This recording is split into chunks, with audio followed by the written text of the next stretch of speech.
So we'll open up to questions right now. Please come up to I think there should be 2 microphones. There's one right here, there's one right here, and you're welcome. We'll take about 10 minutes to do that, and then we'll close out for the day. So yes, hello. First and foremost, I'd like to thank you for being here. All the speakers have been wonderful. I am a retired educator, still in education in the policy realm. There were a couple of things I just wanted to comment on, and then see if you have anything to add to that.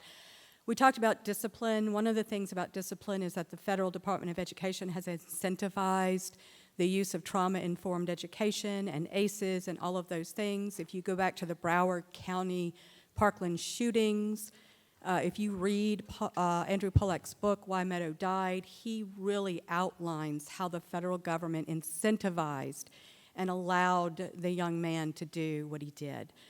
So I would encourage people in their districts to be looking into those federal programs and how they affect the discipline in their schools. The other thing is that there's a lot of talk among conservative, let me say Republicans, and I am one, so I'm not, bashing them, but this idea that we must create workforce-ready children is commodifying children. It's basically saying that we're going to build our businesses on the backs of our kids and how they perform. And we know that real estate goes up when schools suddenly seem to be doing well. And then in terms of doing well, I pulled my son at 17 years of age out of the district that I taught in for 20 years. Did testing of my own and found him 2.5 years behind in math alone when he was in Algebra 2 with a B. I would encourage parents to do their own testing, which brings me to the state testing. Have you advocated for having choice of what tests are given, or do you have to always be given what the state determines what is given? So why are we under one particular test? Why can't we have choice not only in the schools that we go to, but the testing that we do? And then the other thing is the school choice. I come from Louisiana. Horrible school choice laws there. If you take a dime, you're under the accountability system, et cetera. You know what I'm talking about there. Have you done any work to change the choice laws so that they don't manipulate you into becoming just another public school system? And then the accreditation, have you gotten information out to people understanding that they have been for years bringing those accreditations more and more under one organization so that they control how the school has quality, supposed quality? And by the way, public schools are accredited, just saying. Okay, I didn't catch all those questions, but I have a few.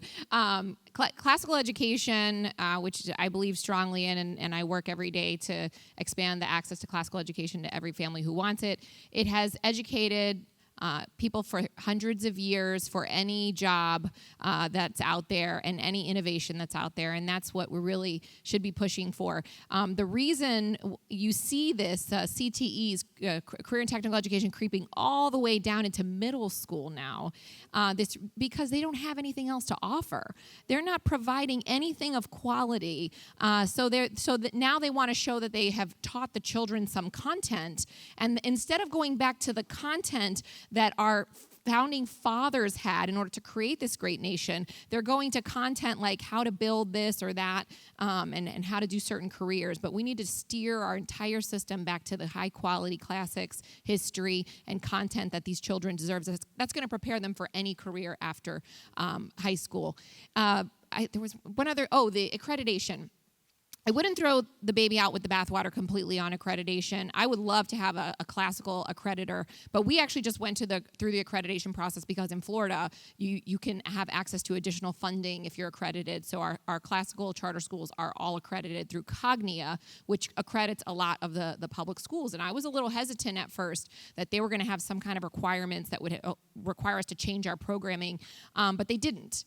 And in fact, the process of accreditation through them just required that we had documented systems in place to make sure that all of our schools were operating in the same manner with the same policies and implementing it in the same way across the board, so that our program was consistent. So if you went to an Optima school in Jacksonville, or that you were getting the same program because that's what we're advertising. That's really what it was centered around, and it actually provided for some additional accountability, because it had us survey our parents, our teachers, our board members, and other stakeholders, and it forces you to survey them on a frequent basis and give that information to your board publicly and have the board respond to the results of those surveys publicly. So there's a place for it.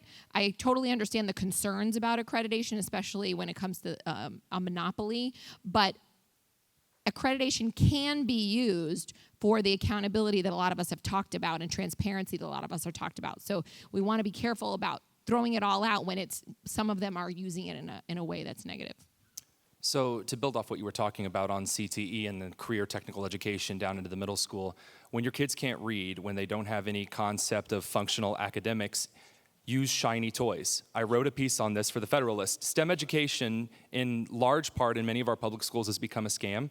90% of kids do not need to learn to code. Less than 1% of all tech-based fields in the professional work development life involve coding, but it's a fun game that you can put in class, and you put the kids on autopilot and they learn to code. Don't get me wrong, there's nothing wrong with someone dedicating the time to learn something, but that's highly specialized to make specific state standards. Indiana's academic standards have like hosts of standards relegated to coding, and it's like, why? Because they're flashy, cheap, showy toys. They bring in the robots, they look really cool. I can play with the robots too, and they're all kinds of fancy stuff, and it's just a way for a lot of these organizations to make a quick buck and show off what looks like learning.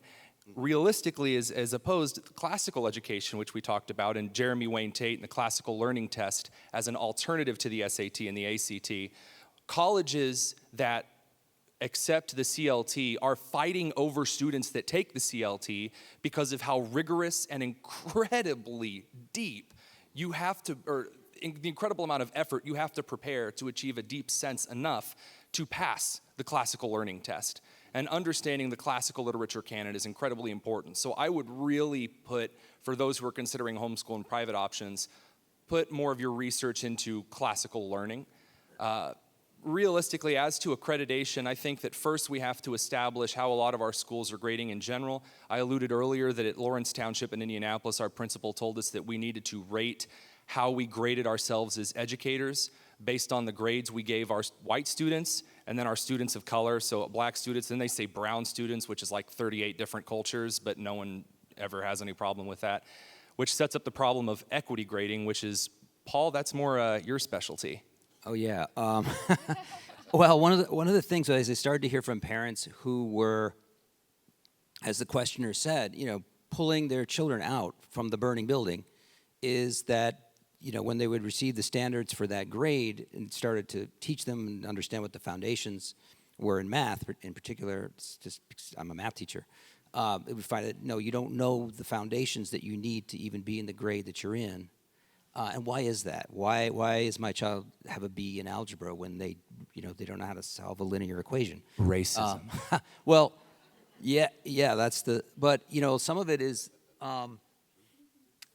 there's a new fad, there's a new trend, which is equity grading. So I'll give you an example. So, we, in a training session, a presenter says, well, it's unfair if a student knows 50% of the material to give them an F, right? We're going to redo the typical grade scale that most of us grew up with. 50. You have to get 60% to pass. 60 to 70 is a D. 70 to 80 is a C, and so on.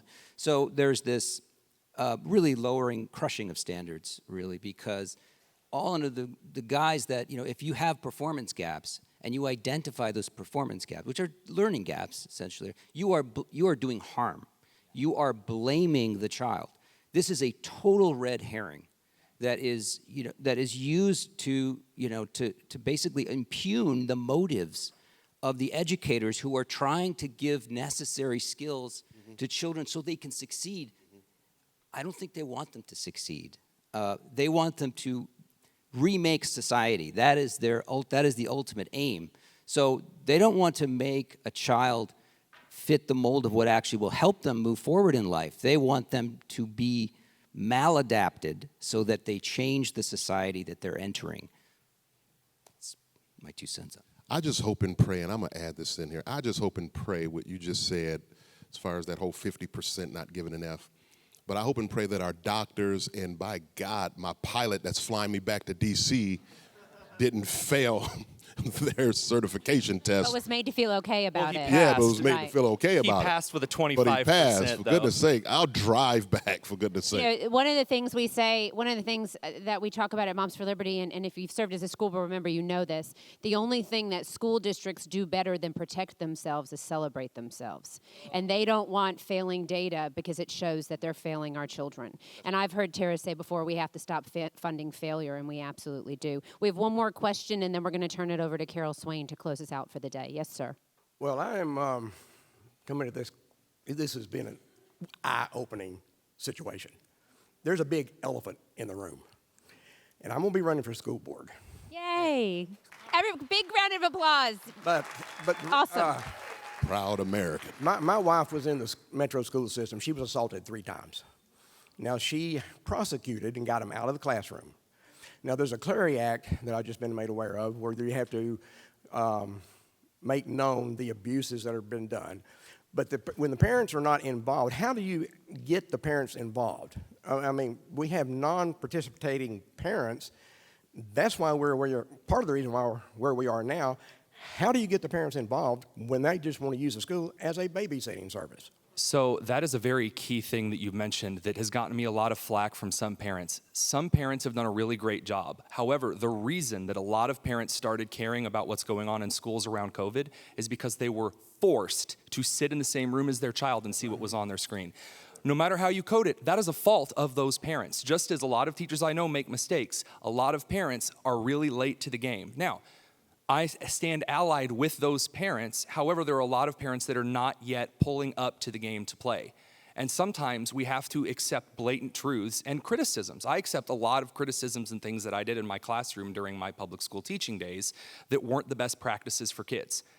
Sometimes parents, and I'm not talking about any of the parents in here, so if you would please put that tomato back in the ground, ma'am, thank you.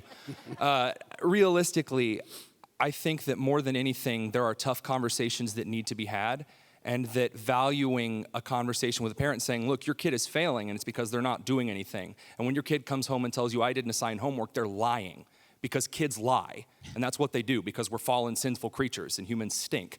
And so within that, there are tough conversations that need to be had, and basically being very upfront and reaching out to those parents have been my method.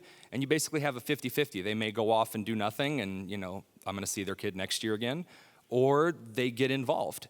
And you'd be surprised the number of people that breaks out of their shell and, you know, then they go ahead and invest. For those who are running for school board and those who are involved at the state level or at the school board level, it's a culture change that has to happen. I really don't blame parents entirely. The very first letter I got when I put my child in kindergarten told me, do not try to help your child learn to read, because you need to leave that to the professionals at school. You might confuse them. You might confuse them if you try to help them at home. That's what they said to my mom. That's the first letter they sent out. And what does that tell me as a parent? We don't want you involved.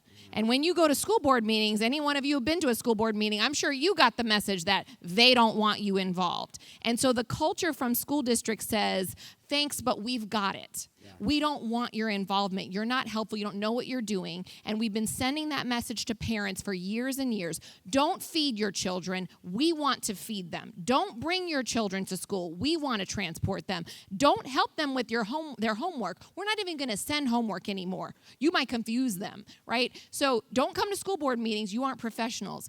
So it's really a culture that we need to completely revamp from the top, hopefully, for good school board members to do that from the top, to really welcome and involve parents in the process. You can't push them away and then say, why aren't you helping us? Yeah. Because that's the culture that's been created. It's got to be changed from the top down. Yeah. So thank you for your question, and thanks for running.